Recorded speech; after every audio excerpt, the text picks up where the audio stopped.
আজ ফলহারানি কালী পুজো। প্রতিটা মানুষ এই দিনটির জন্য অপেক্ষা করে বসে থাকে।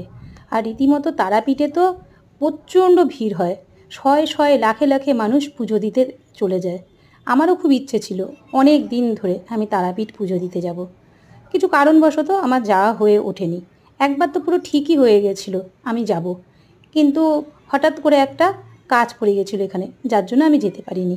কিন্তু মায়ের কি আর কি মহিমা বলো, আমি যেই কাজের জন্য আমি আর কি স্টপ করলাম, ঠাকুরের ওখানে গেলাম না, তারাপীঠ গেলাম না, সেই কাজও আমার এখানে হলো না। হয়তো ঠাকুর আমাকে পরীক্ষা নিচ্ছিল, তারা মা পরীক্ষা নিচ্ছিল যে আমি কাজটাকে দেখি না আগে মায়ের কাছে যাই। আমার ভুল হয়েছিল, সেটা আমার মায়ের কাছে যাওয়াটা দরকার ছিল। যাই হোক, ঠাকুর আমাকে আর কি ক্ষমা করবে। আমি সব সময় বলি মায়ের হাত সব সময় যেন আমাদের সবার মাথার উপরে থাকে। যাব, এর মধ্যেই যাব, খুব ইচ্ছে আছে মায়ের কাছে যাব। তাই তারাপীঠ যেতে পারিনি, মনটা খুবই খারাপ। কিন্তু এখানেই আমাদের তারা মায়ের পুজো হয়, আমাদের বাড়ির কাছেই, তাই সেখানেই চলে গেছি। মা হঠাৎ করে বলল, যাবি পুজো দিতে? আমার তো মন ইচ্ছে করছিলই আর কি, মন থেকে প্রাণ থেকে আমি আর কি চেয়েছিলাম যে আমি মায়ের কাছে যাব। তা তখন কারণবশত হয়নি, তাই এখানে আর না করতে পারলাম না, আমি চলে গেছি। ভোরবেলা উঠে স্নান টান করে ঘরের সমস্ত কাজ সেরে একদম মায়ের কাছে চলে গেছি। এত সুন্দর পুজো হয়েছে তুমি ভাবতে পারবে না। প্রতিটা মানুষ, আজকে বাচ্চারা দেখেছে, সব বাচ্চা বসে বসে পুজো করছে।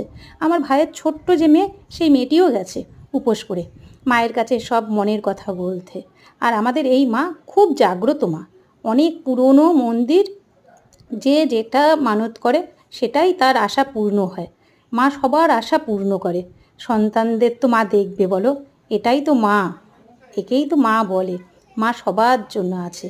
আর এখানে যে পুজো করছিল পুরোহিত মশাই, এত ভালো, আমি আর কি কখনো দেখিনি। আমি অনেক জায়গায় পুজো দিয়েছি, তখন কি হয় জানো, যার নামে পুজো দেবো একজনের নামই বলে, কিন্তু এখানে দেখছি আমি পুরো ফ্যামিলির নামগুলো বলতে বলছে, আমাকেও বললো, আমিও সবার নাম বললাম, আমার ছেলে মেয়ে সবার নাম বলে বলে পুজো দিলাম। মনটা খুব ভালো লাগলো যে একজনের নামে পুজো হলো না, বাড়ির সকলের নামে পুজো হলো। সবাই এটাই ভাবছিল যে সবার নামে কি পুজো হবে, কিন্তু হয়ে গেল। মা চেয়েছে যখন, পুজো হবে না এটা কখনো হয় বলো? খুব ভালো পুজো দিয়েছি। আবার ইচ্ছে আছে যাব, এই মায়ের কাছেই যাব। আর জানি না তারাপীঠের মা আমাকে কবে টানবে, সেই অপেক্ষায় বসে আছি, মা কবে টানবে। জয় মা।